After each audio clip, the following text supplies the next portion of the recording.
Merci mon frère. Tu sais, j'essaye, quand je discute avec, sur cette chaîne, quand je discute ici, j'essaye de faire des émissions qui font réfléchir.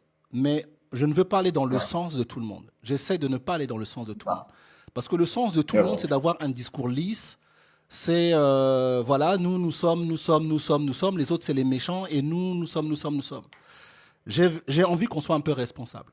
Tu vois, j'ai envie qu'on ait un discours responsable pour dire, nous avons merdé ici. C'était pas la bonne décision. Et maintenant qu'on a compris qu'on avait merdé là, nous allons tout faire pour que ça n'arrive pas, pour changer de trajectoire. Mais nous ne pouvons pas avoir un discours Disneyland tout le temps. Oui, alors nous, on a la mélanine, on ne meurt jamais. Nous, on a ceci, on est invincible. Nous, moi, ce discours-là, moi, tu vois, je ne suis pas là-dedans. Je suis réaliste, je suis concret. Et je veux trouver des solutions concrètes aux problèmes. Mais si on veut, s'il y a une maladie et qu'on ne pointe pas du doigt le symptôme, parce qu'on a honte, parce qu'on veut truc, ben on va jamais guérir. Si tu as un cancer de la prostate, il faut dire, c'est de l'anus. Frère, faut appeler ça, c'est derrière, frère. Faut dire. Mais si tu dis non, mais parce que tu as honte, tu joues avec les termes, on va jamais savoir comment on va te traiter. Tu vois. Et le problème, c'est que les gens, en vérité, sont pas très honnêtes. Je comprends que il faut respecter les ancêtres, mais les ancêtres ont fait certaines bêtises aussi. Il faut le reconnaître. Les ancêtres, c'est pas des saints, ce sont des hommes comme nous. Et des fois, ils ont pris des bonnes décisions, des fois, ils ont pris des mauvaises décisions. Et la preuve que beaucoup de décisions ont été mal prises, c'est que nous sommes dans cette situation-là. Il y a eu beaucoup de mauvaises décisions dans notre communauté. Les locataires n'ont fait que profiter de notre naïveté. Ils n'ont profité que de notre désorganisation. Ils n'ont fait que profiter. Moi, j'aurais été un locataire, j'aurais fait exactement la même chose. Si j'ai des gens, ils ne sont pas organisés. J'ai des gens, ils sont passifs. J'ai des gens, je les tape, ils font que prier. Ben, j'en profite. Faut le mal. Moi, je profite. J'ai quelqu'un qui dit d'idiot. Je profite. Tu vois. Donc, il faut changer le mindset. Et moi, je vais avoir un discours responsable. Je sais que ce que je dis là, beaucoup de personnes un peu hippies, tu vois, qui n'aiment pas la violence, qui n'aiment pas le truc, n'aiment pas ce discours-là. Mais moi, je ne m'adresse pas à eux. Moi, je m'adresse à ceux qui veulent vraiment changer la chose, mais qui veulent comprendre où est-ce qu'on a merdé pour qu'on avance pour de vrai. Euh, C'est ça. Tu as C'est ça. parlé Je beaucoup voudrais de... t'ajouter, Ouais, je voudrais te dire quelque chose concernant ce que tu viens de dire. Effectivement, c'est vrai. C'est vrai qu'on doit avoir une perception, on doit avoir une façon d'appréhender le problème qui va dans le sens d'apporter des solutions et non pas de se justifier et de dire que oui, hier tout était parfait et que les choses sont arrivées au hasard. Oui, c'est vrai. À un moment donné, il y a eu une confrontation et dans la confrontation, nous avons pris des coups, nous avons pris un chaos. Voilà, ça c'est vrai. Maintenant, nous sommes réveillés de notre chaos. Qu'est-ce qu'on fait? Ça, c'est une bonne question. Mais je dis encore, j'ajoute dans tout cela que de l'histoire de l'humanité, les conquêtes et la colonisation surtout a été un cas ou un fait exceptionnel. Il n'y a jamais eu de peuple sur la terre qui a décidé de coloniser toute la terre. C'est vrai, il y a eu des colonisations de part et d'autre. Voilà, les Égyptiens même ont annexé des territoires, des guerres défensives ou offensives, ça dépendrait. Mais il n'a jamais eu de peuple qui s'est assis qui dit, bon, ok, nous allons diviser le monde et nous allons aller à la conquête du monde pour le prendre, le soumettre. Et ça a été un cas exceptionnel qui a produit l'esclavage, la colonisation et autres. Et ce niveau de barbarie-là n'a jamais été utilisé ou n'a jamais été atteint de toute l'histoire de l'humanité. Donc, nous, dans notre production, nous disons qu'il y a eu des gens qui ont été très barbares, qui ont décidé qu'ils devaient soumettre l'humanité. Et en face d'eux, il y a eu des gens qui pensaient que on ne devrait pas aller jusqu'à ce niveau de barbarie. Tu vois? Maintenant que c'est fait et que nous constatons tous, moi, je pense personnellement que c'est l'unité globale des peuples noirs qui nous a manqué. Voilà. Je pense, hein, pour ma part, l'unité globale des peuples noirs qui nous a manqué. Et je rejoins Kwame Nkrumah quand il nous dit que la solution, c'est l'unité africaine maintenant et tout de suite. oui, mais Voilà ce que je voulais ajouter. je suis d'accord avec toi. Tu vois pas.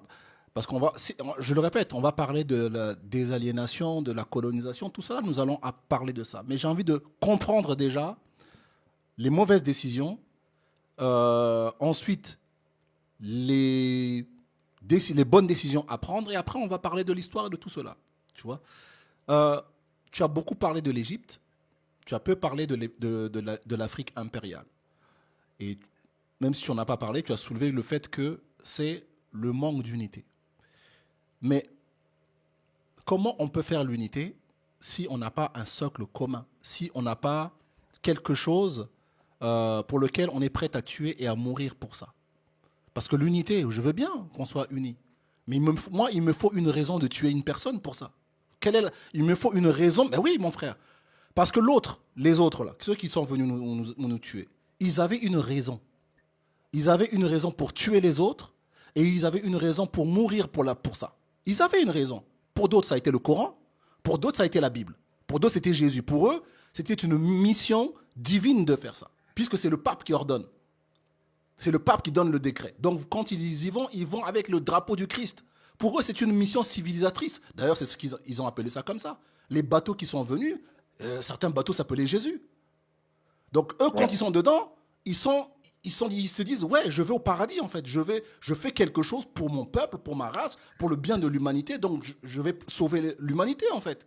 Tu vois, les autres, ils ont la malédiction de Cham. Donc, nous, on va les mater. Ben, nous, l'unité, il nous faut quelque chose. Et moi, il me faut une raison pour aller mourir pour toi. Il me faut une raison pour que je puisse me sacrifier ou tuer une personne pour toi. Si j'ai aucune raison, si c'est juste l'unité, mais l'unité pourquoi? Et c'est ça peut-être qui nous a manqué. Quel est ton point de vue là-dessus? Oui, je suis d'accord avec ce que tu dis. Je suis d'accord avec ce que tu dis parce que, bon, déjà, les autres qui sont venus, moi je pense, hein, le nœud de la chose, c'est l'idéologie. Voilà, ils ont été enseignés à une idéologie. Par contre, en face de ceux qui étaient là, n'ont pas été enseignés de façon globale à une idéologie. Parce que tous ceux qui sont venus là, ils sont venus dans la perception impérialiste, qui est une idéologie, qui est une forme d'éducation. On vous forme, on vous éduque, on vous apprend que vous devez faire de votre peuple un peuple impérial. Tu vois? Et ça a été disséminé partout en Europe. Ils se sont arrangés pour que tout ce qui est européen soit moulé dans cette perception sans aucune forme de rejet. Tu vois? Et des gens ont travaillé d'abord pour former des gens en Europe à cette perception-là. Et c'est lorsque cette perception a été acquise que maintenant ils se sont déployés. Donc en face, nous devons avoir nous aussi des idéologies de défense. Et moi, quand j'analyse, je vois qu'à l'époque, il n'y avait que le panafricanisme et qui encore subissait des critiques en interne. Aujourd'hui, gloire à nos ancêtres, on a aussi le kamitisme qui vient s'ajouter. Donc nous sommes en train d'aller sur le terrain des solutions. Parce que moi, je pense que l'idéologie est très importante parce qu'elle éveille la pensée subconsciente et la pensée consciente. Dis-le. Parce que, selon moi, il y a deux types de pensée dans l'être humain. Celle dont il n'a pas conscience, qui est enfouie dans son esprit au fond de lui-même, qui n'a toujours pas la possibilité d'expliquer facilement, et il y a sa pensée rationnelle qui est en dessous, qui est au-dessus. Lorsque les deux sont connectés, ça fait de l'homme un individu complet, capable de tuer ou de mourir pour ce en quoi il croit. Et c'est cette déconnexion-là qu'il n'y a pas encore chez nous les Noirs, chez certains Noirs. Ah, c'était la question qui venait en fait. Alors tu as dit pour certains Noirs, je la pose quand même. Qu'en est-il pour les Kémites? Est-ce que les Kémites, toi quand tu parcours les Kémites que tu côtoies, dans ton réseau à toi, en Côte d'Ivoire, est-ce que ce discours, avec une idéologie forte, il est chez les Kémites? Ou on reste dans dans la lâcheté et on utilise la spiritualité pour faire un mouvement hippie, un peu rasta, peace and love, la Mahat, la glande pinéale et tout. Mais les vrais sujets de base, d'idéologie, ça, on n'en veut pas. Qu'est-ce que tu constates dans ton milieu? Ouais. Oui, moi, je constate que beaucoup de Kémites ont besoin d'être formés. Ont besoin d'être formés à l'idéologie kémite.